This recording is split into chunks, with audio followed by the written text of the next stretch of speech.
Peace and blessings, Stephanie. Um, Hello. I am so I'm so glad that you can join us today. Stephanie Royce is a ZOLA ambassador, and she is also in the health helping profession. She is a massage reflexologist, and we are so happy that she's part of the ZOLA family. So, first of all, Stephanie, if you could just share with um, our audience, how did you hear about the ZOLA experience? Absolutely. So I heard about the ZOLA experience actually during the pandemic. Um, During the pandemic, it kind of put a hold on everything: work, life, relationships, communication. Just it put a hold on everything. And I happened to go into my office one day, and a coworker and I, we were talking about things going on in life and how we were feeling anxious and having different anxiety and panic attacks. And she started to tell me about this program, a workshop that she was interested in. And I said, well, what's it about? She said, oh, it's the ZOLA program. It's they focus on grief and loss. And she started to talk about it, and she said, yeah, it's a workshop, and it just identifies certain areas in your life that you may have had experience lost, and um, how to work through it. So I Mhm. said, you know, I'd like some more information. Can you send me some info? And I would also like to take part in the workshop. So she sent me the website, and I saw, Miss Katora, and I saw her mission. And I thought, especially during that time, like, this is something that I needed. So a couple of weeks went by, and I got some information from Miss Katora, and she let me know that there was a workshop that they would be offering, and she invited me to take part. And I took part in the workshop, and it was just, I didn't know what to expect.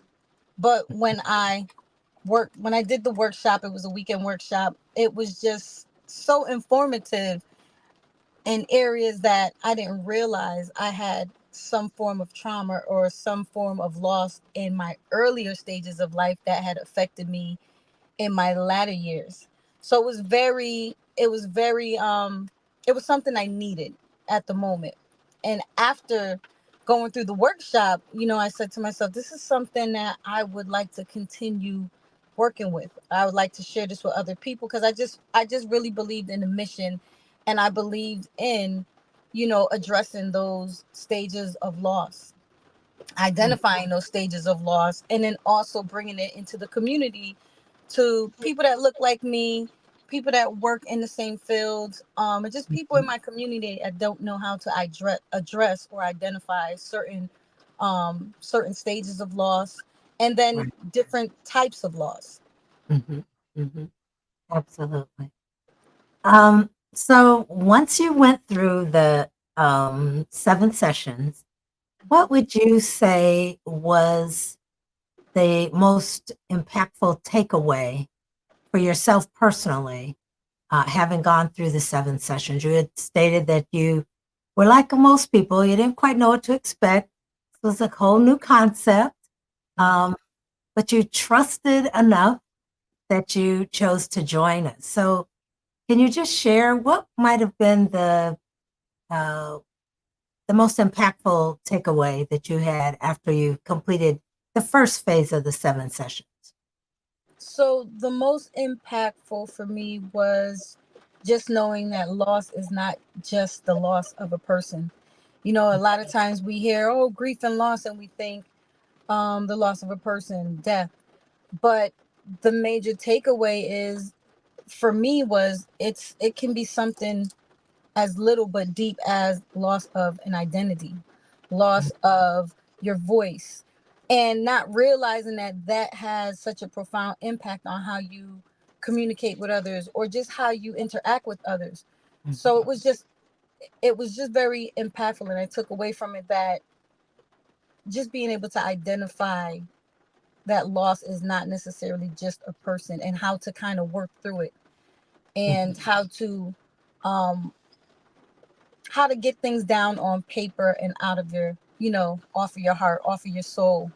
and be able to see it, read it, and work through it. Mm. Thank you. That was powerful. Thank you. Um, so after you've had that experience, what motivated you to begin to think about that you'd want to go through the ZOLA Ambassador training? What motivated me was listening to the other, in my group, it was a group of women. So, what motivated me was listening to the different personal stories that other women had that were similar to mine and then also different. Mhm, And just knowing that there was an outlet that we didn't have before. mhm, Um, and just knowing that it can be as simple as a group conversation to start the process. Um, and having that safe space. So just sitting in that circle and afterwards meeting with the women and then sharing, it's something that I felt like, other women, and not just women, other people need to be able to identify their loss, identify their grief, and be able to sit amongst a group and talk about it and mhm. identify with others, and just feel safe to know that you don't have to keep everything inside, that it's a safe space to let things go, and your voice needs to be heard, your story needs to be told. Mhm. Thank you. So, can you just share a little bit about what the ambassador training experience has been like for you and what has stood out in that experience as well? The ambassador training,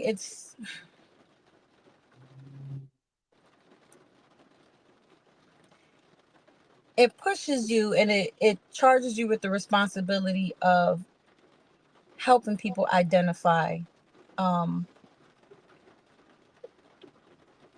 helping people identify what their actual story is. Mhm, It's not, it's no pressure, it's no force, but also being able to kind of just have people, uh I'm sorry. that's okay. um Well, we try to make it a safe space, first of all. yes, And, um, the role is really to facilitate, not to do anything deeper than, like you said, to encourage those conversations. yes, And, which which is really, uh, that's where the magic happens, is in yes. those conversations. Absolutely. And within those conversations also, um you're learning something new every time. Also, you're learning something different about each person's experience, and then they're also able to bring those experiences to other platforms. Mhm. No, no, I'm sorry. And Bring that experiences to each group, while maintaining confidentiality of other groups. okay. But it's really just teaching the steps to move forward in the grief and your loss. Mhm, mhm. So, oftentimes, I know for myself, when I facilitate these groups, I gain more insight about my own issues and my own, um, lost love objects, as we call them in ZOLA. Um, and because we have so many, it's not like you only have 1 or 2. We experience loss in many, many different types of ways, and so, I don't know what that experience has been like for you. I know for me, it's like I take away something every time I facilitate. How about for you? Absolutely. I have been a part of 3 sessions, and I was able to assist in facilitating one. And Okay, I think my your sound has kind of gone the away. journey that you go on each time. Okay. Can you hear Um, me? we can now, yes. Can you hear me? I'm sorry. So it's almost like a different and a mini journey every time we go through another session because what other people are sharing, and then you realize that there are many different losses that you experience throughout your lifetime that you hold on to. So you're Mhm. right. You do find out, or you do find something different, or gain some type of insight on yourself once Yeah. you're. Mhm. And you Mhm. learn from other people. That's how we Mhm. grow. So just Mhm. hearing the stories of other people and what they've been through and what they're experiencing, it you can't help but sit and kind of rethink and go over certain steps or tracks that you have, certain things that you've done. Mhm. But Mhm. yeah, I think I'm continuously learning through the ZOLA program, through the ZOLA project. Mhm. Mhm. So, how can you see um, you bringing Zola to the community? What kind of spaces do you think about bringing Zola to? So it's so funny how ZOLA works with me. I'd gone through the workshop maybe 2 years ago, Mhm. and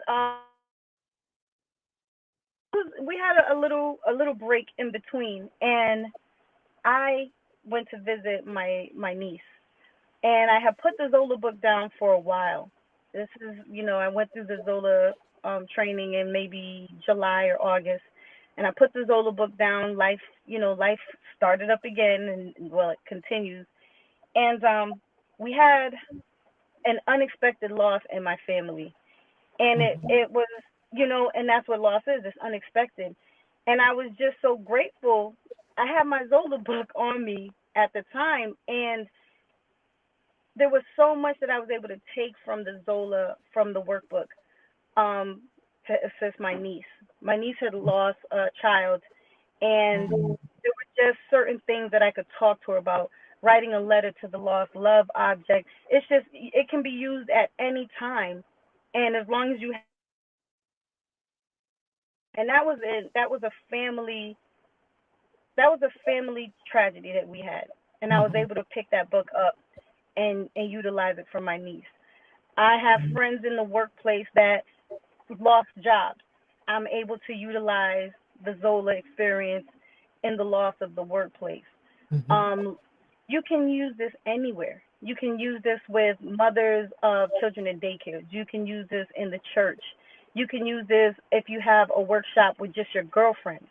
I mean, there's nowhere that you cannot use the tools from the Zola experience. It can be applied everywhere. Yeah. Oh, that's always the exciting piece to the work that we are doing, and the versatility of the curriculum that can go into every space that there's a human being, really, because there's no place on the face of the earth where people aren't experiencing loss, trauma, and grief. So that's the beauty of becoming an ambassador, to be able to go into our communities and to be able to offer this 7 session wellness experience.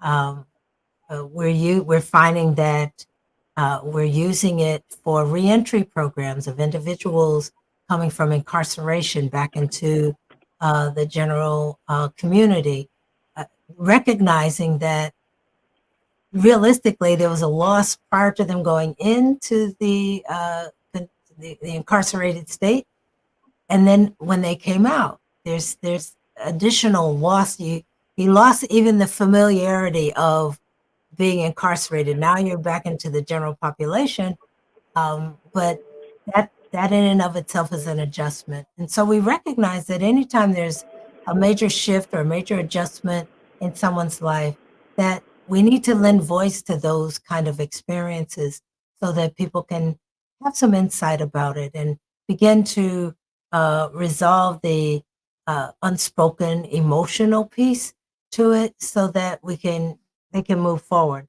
Because we know that what is most difficult for people is the suppressed emotional side to loss, trauma, and grief. And we say that Zola is like this gentle introduction to get people to get in touch with that part of themselves. Like you said before, when you first went through, a number of things were triggered for you from things in your childhood and in your young adult life that you really didn't think about, or not that we perhaps don't think about those things, but we push them down. We push them down so that we don't deal with them. And it has to go somewhere. It's energy. It has to go somewhere. So absolutely, what you said was very, very true. Anything else you would like to share with us about your experience with Zola? Um, no, it's just that I'm very excited to continue with the Zola movement. I'm just excited to um, come up with new ideas and new circles to have our workshops. But I'm just very excited for what's to happen next or what's to come next to Zola. Absolutely. So thank you so very, very much. Thank you for carving out the time and just being part of the Zola family. I honor that, and I send you love, and I will be seeing you soon. Peace and blessing.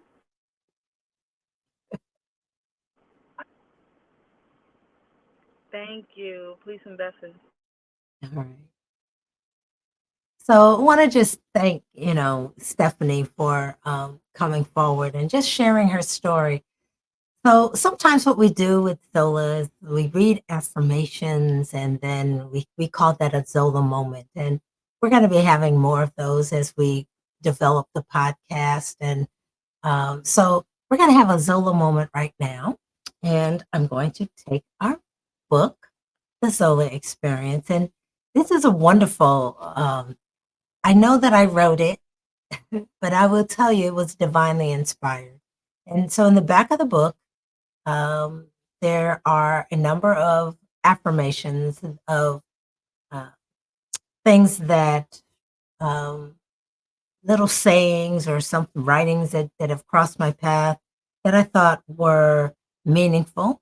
I'm also one that believes that, in energy, that there's certain things that need to be said at a certain point in time. So I oftentimes just kind of randomly, without thinking, flip through the thing and then open the book up and point to it and see what it says.